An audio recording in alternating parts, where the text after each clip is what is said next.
Hi everyone, welcome back to another week on the Brush by Brandy YouTube channel. And you guys might have heard there's some new colors in the Wisal 1 Hour Enamel collection, and the colors are gorgeous. I can't wait to show them all to you guys, but I had to pick one that was my favorite to use first, and that's always the hardest part. But you can see a little sneak peek of it behind me. You guys know I love the blues and the greens, so this was kind of an easy choice. It just right away jumped out at me. It's that perfect shade of green that's got the tiniest amount of blue in it, just that really pretty shade of jade green that's so popular right now. This color is called Jupiter. So you guys stick around. I'm going to show you the entire new release from Wisal Paint. You guys will get to see all the colors, and then we're going to put this piece together. It actually turns out gorgeous. You can see that sheen that's on the paint. It's just beautiful. So I can't wait to show these to you guys. Let's get started. Here's where I started on this piece. I picked this up off my local Facebook marketplace, and it's actually in remarkably good condition. It does have some damage to the existing finish, some scratches and dings and dents that I'll need to sand out, but overall it's a good start. So here's where my dilemma comes in. These are the new colors from Wisal Paint. This collection is called Summer in Ibiza, and these colors are gorgeous, but I had to pick just one for this furniture piece. So which one stands out to you the most? There are 7 colors in this collection. These are in the 1 Hour Enamel line. So this is an all-in-one style paint. I will need to add some primer to my piece, and then no need to top coat with this paint. It's self-sealing and dries to a beautiful satin finish, is 90% cured in just 4 hours. Time to come back to my piece and get started on this one. I removed all of that gorgeous hardware. That, of course, is going back on because I love it. Now I'm going to give it a thorough cleaning using Green Ease furniture cleaner and then wiping it down with some water. I could tell right away this one was going to be a bleeder, and so I needed to use some primer. This is Wisal primer in light gray, and I'm spraying it on. The primer is a little bit thicker, so I did need to dilute it so it could go through my paint sprayer. I'm going to do 2 coats of this primer, and then my piece will be ready to accept some paint. This is a gripping primer and a stain blocking primer in one, so it will help my paint adhere, and it will also stop that bleed through from happening. I love to do a wood stain top on my pieces, but this top was in really good condition, so I decided I was going to go ahead and paint it. I didn't need to sand it down to the wood already to preserve the condition, so in this case it's pretty much ready to just accept the paint. I'm spraying this top with my first coat of primer. I'm going to let this coat of primer dry overnight, and then I will come back and apply another coat. You want to make sure that your primer has time to dry in between. This is so it has its full effectiveness to really stop that bleed through from happening. I did have a few spots on the body that needed to be filled because it had some scratches in it, and I want this to be a perfectly smooth finish. So I used a little bit of filler and then sanded those smooth.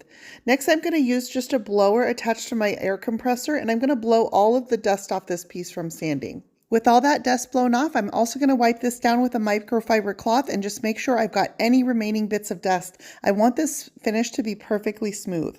So are you guys ready to see the color that I chose? Let's open this can up, and you guys guessed it, this color is Jupiter. This was my favorite in this line right away. I love this deep blue green. It's so rich and so luxurious, and I think with the hardware on this piece, it's absolutely going to be a standout.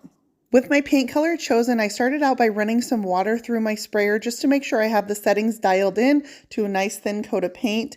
And now I'm going to go ahead and strain this paint. Yes, it's a brand new can, but you always want to make sure you strain the paint. So what we're doing right now is looking at the viscosity of it to make sure with the temps outside and everything, that viscosity looks good. In this case, we're going to spray it right out of the can. The viscosity looks great to run through there. Once you've sprayed a little bit, you get to know the consistency that your paint sprayer likes, and 1 Hour Enamel can usually spray right just out of the container.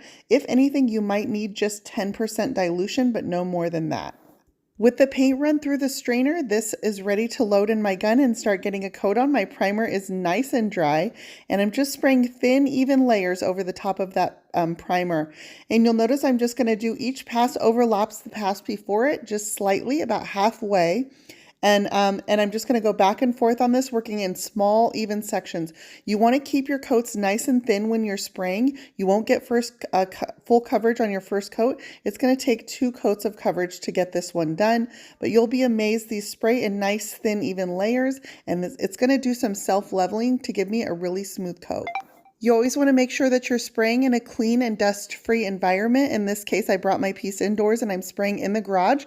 You also want to be really mindful of the temps outdoors. So if you live in a really warm or cold climate, choose a time of the day. So if you're in a warm climate, spraying in the morning or later in the evening is good. You want to make sure that you do it when there's no bugs outside, because somehow they do always find their way into your painted finish.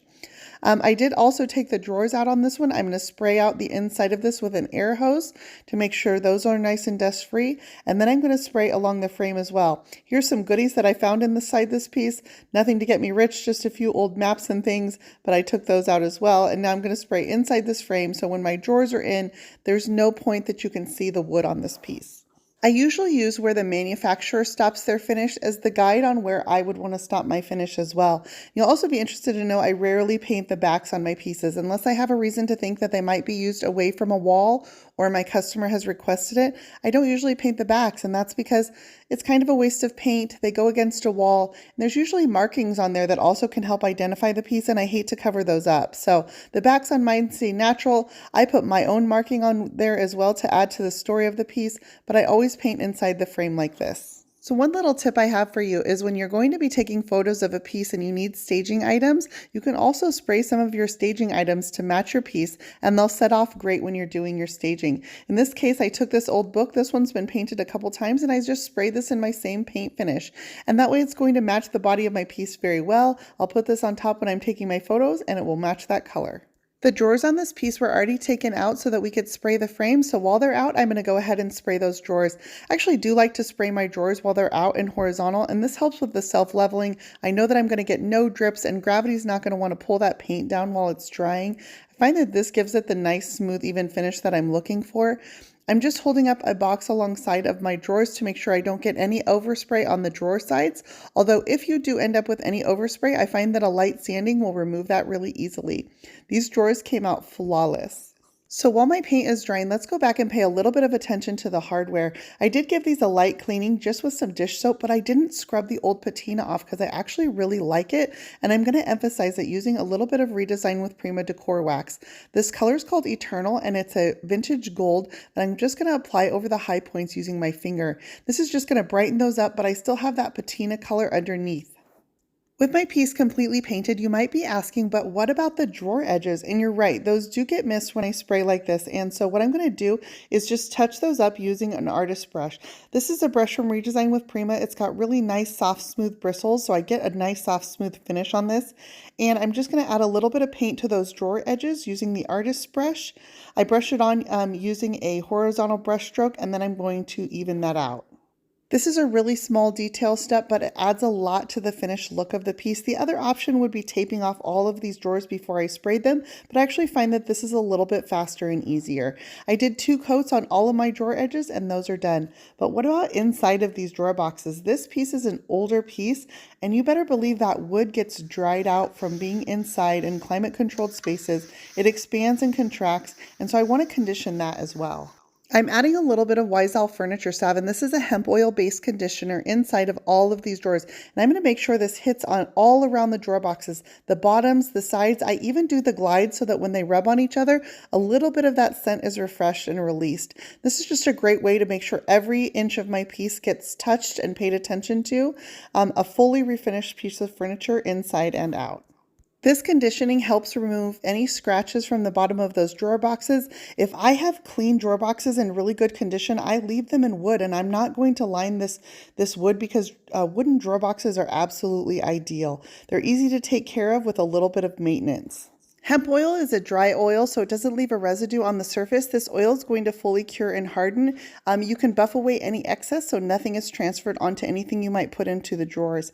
I also put this a little bit onto the drawer glide as well, and this just adds a little scent every time that drawer is opened and conditions that wood on the glide. This piece is complete. What do you guys think? This was a really fun piece to work on. The finish is just classic and smooth and beautiful, and it really sets off this hardware as the star of the show. I hope you guys enjoyed this video. You guys can find links for everything I use in the description for this post. As always, you can find more Brush by Brandy on Facebook, Instagram, Pinterest, and YouTube, and on my website at brushbybrandy.com. If you enjoyed this video, I hope you'll click that subscribe button for weekly painting tutorials here at Brush by Brandy on YouTube.